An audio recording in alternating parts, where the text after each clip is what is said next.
Esiet sveicināti, darbie portāla sports.com skatītāji, klausītāji, lasītāji, komentētāji un arī YouTube kanāla LV Basketbols klausītāji un skatītāji. Turpinām podkāstu sēriju pirms EuroBasket 2025 fināla turnīra, un šodien runāsim par Turcijas izlasi. Man ir ļoti, ļoti īpašs viesis, Sinans Gülers, bijušais Turcijas izlases kapteinis, ilggadējs Eirolīgas spēlētājs un arī vairāk EuroBasket fināla turnīra dalībnieks. Hey Sinan, welcome to the show. It's a pleasure to have you on the show. Thanks for finding the time. And how are you today? I'm doing well. Thank you for having me. And Uh, how are you? I'm well as well. First of all, you finished your career a couple of years ago. Can you speak a bit about what are you doing now? I'm in Amsterdam, Netherlands. I have been here for about 2 years, finishing up my master's in sports management. And at the same time, I was exploring my path and a career in venture capital, specifically investing in sports technology companies. And I guess the timing wasn't right for me to be more involved with what is happening there. And then since then, I've been trying to find my footing back on in sports. I'm currently exploring my options and kind of building a career in sports here in Netherlands, working with a club named Heroes Den Bosch and exploring my role within the club as a technical manager. I already mentioned it in Latvian. You have a huge experience as a Turkish national team player. You are the ex-captain of the team. You've played multiple EuroBasket final tournaments. How do you recall those EuroBasket final tournaments as a player? How special it is to wear the Turkish national team jersey? No, I think the explaining that the words will never be enough. I think what I've gained throughout my career, as far as experience goes, as far as monetary and other, let's say, material results goes, being part of the Turkish national team has always been an amazing chance for me, and I always took it to the like closest to my heart to make it more the best prideful moment that I have. I also had some bad moments too. A few days, I guess, beginning of camp in EuroBasket 2011. I think that was in Lithuania. Mhm. Um, there, I had to have an appendix surgery. The next years, we never really found our footing as a team to do the things that we had ambitions for. But at the same time, each game that I played wearing the Turkish national team has been very, very prideful moment for us, for me. How do you see the current state of Turkish basketball national team? How do you see how the preparations are going? Uh, Um, well, I am following it up from as close as possible, but at the same time a bit far away, as I'm not fully involved with it. But it is interesting to see my old coach as a part of the national team as a head coach, my old assistant coach Jakub being part of it, and then of course my dear teammate and close friend, and then Arslan being part of the coaching staff. That makes it very special for me. And at the same time, I'm guessing most of this team right now, I had a chance to play with or against them at one point, and then we shared moments in basketball national team camps together.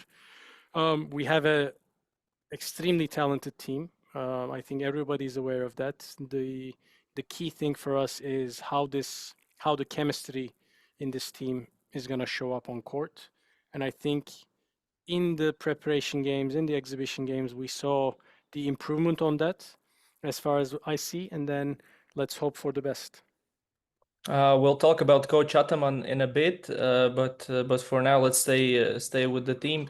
How do you see Alperen Sengun being available? It changes the expectation from the public of Turkish national team. He's by Well, far the biggest star and probably the best Turkish player right now. I think having him is very important. Having him healthy, having him not even at his peak of basketball, but being so impactful in the game.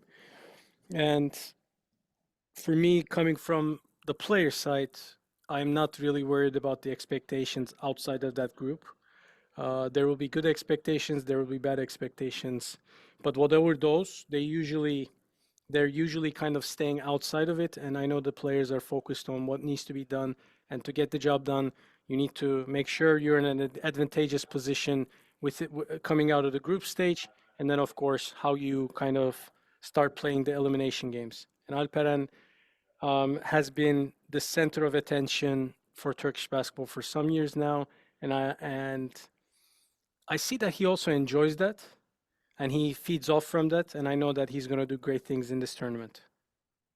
What are your personal expectations for this team? How do you overall see the power rankings of Group A and maybe the whole tournament? Because we've seen some power rankings made by FIBA. It has listed, I think, all three favorites of Group A in the top 7. Then there was media survey Latvia and Serbia were ranked among top 4.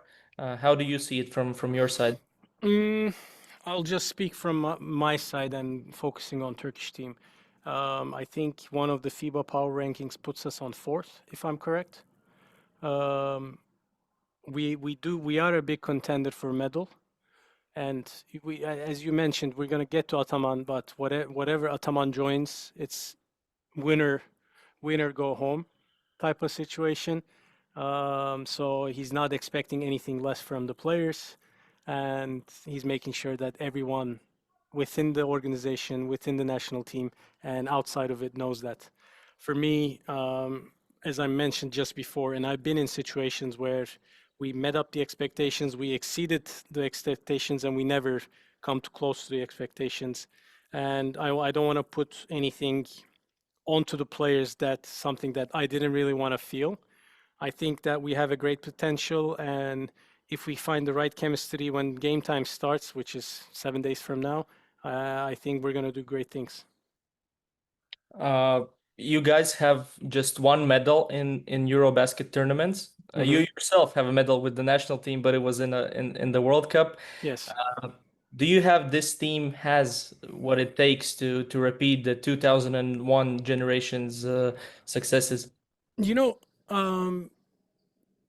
I was thinking about that while preparing, and I can say, as far as talent goes, this is one of the most talented teams that we've seen wearing the Turkish jersey. I'm lucky that I was part of one of those teams. And looking from that perspective, we have a group of young basketball players who is mature enough to understand their own impacts on the game and how that affects the rest of the team. I think finding that balance has always been hard in national team environments for European teams. When you find that rhythm, when you find that system, it's easy to consistently build up and find the right team to provide some results. And I think this team has a chance to make great things. It's coming to that point because, you know, I'm not sure, but I've played with Jedi at the national team level since he's 18. From then on, he's only been building up. And I think a player like him, a player like Ömer Yurtseven, coming back to Europe, Furkan coming back to Europe from NBA, definitely is a advantageous point for us when we start the tournament because they have been in the European sports for about a year. They're available for what's going on, and the mindset is quite ready to shift. And finding that with the right chemistry and, of course, leadership of what Alperen can bring into the game, leadership of what Shane can bring into the game, that's going to be an interesting matchup. You already mentioned Shane Larkin. When I talked to our mutual friend Daniels, he basically said he sees the guard rotation or point guards in general as the biggest weakness of this team. Do you agree with him? Do you also see that as sort of the weakness of this team? Because we see the bigs. It doesn't have no need to comment on that. Basically, star power, and also not having you anymore on the team doesn't help. Oh, well, thank you for that. And I think what Ataman and what Turkish basketball has been trying to do is kind of find the right balance in that, especially on the backcourt. Shane is definitely a great addition to what we can do. And at the same time, we have Kenan, we have Shehmuz, and I don't know the final squad right now, but Kenan and Berk had an amazing year this year in their own respective clubs. Shehmuz always consistently provides. And if you look at it from that side, Ataman has 4 point guards to choose from. Of course, he's going to make the best decision to build up. And following up to that, it's all about the energy that they bring because we know what we can get out of Shane. And to make that as consistent as possible, we need to also release some pressure from him. I think understanding that part of it will create an opportunity for all the players. And if I look at the rest of the team on the, like, let's say, small forwards and guards, we do have players who can create for others. I think one of the interesting things that maybe I can put as a question mark on is going to be our shooting power.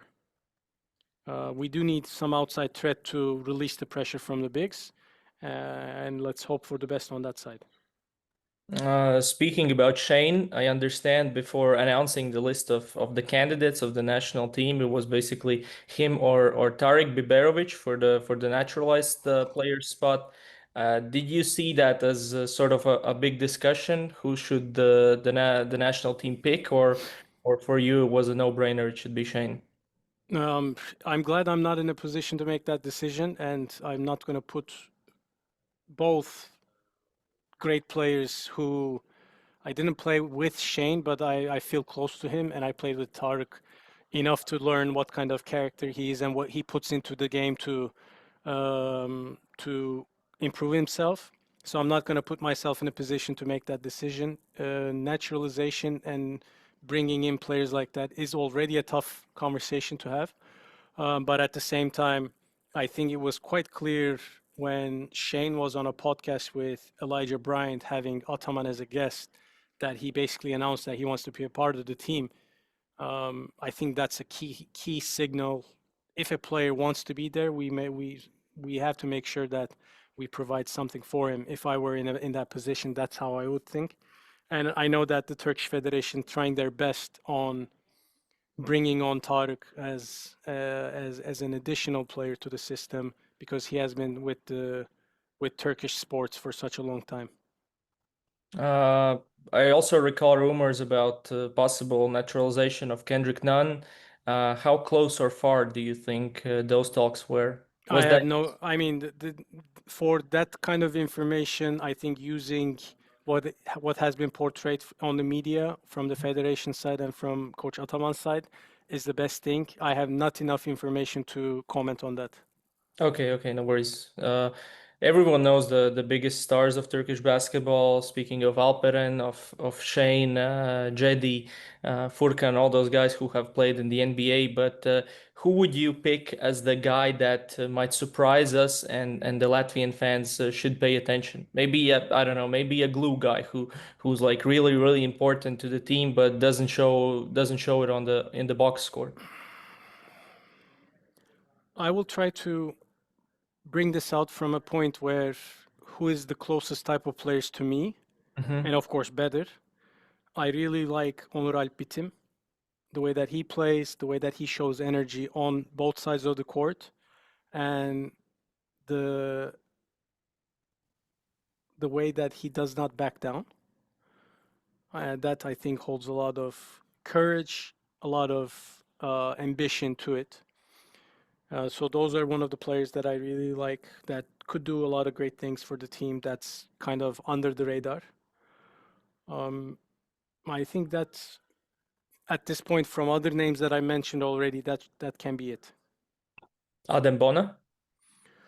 Well, I think that's a great reminder. I was looking from the perspective of my type of players. I'm nowhere near athletic, even though I was kind of athletic. I'm nowhere near athletic as Adem, and he is definitely going to do some crazy things that not only Turkish fans will enjoy, but I know that Latvian fans will enjoy and respect a lot.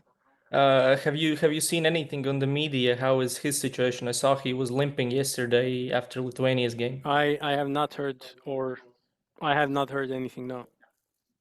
Now moving to Coach Ataman, you had the honor to play under him for multiple seasons. How is he as a coach? Because at least watching the EuroLeague on the TV, he kind of reminds me of those sort of like football managers who Mm-hmm.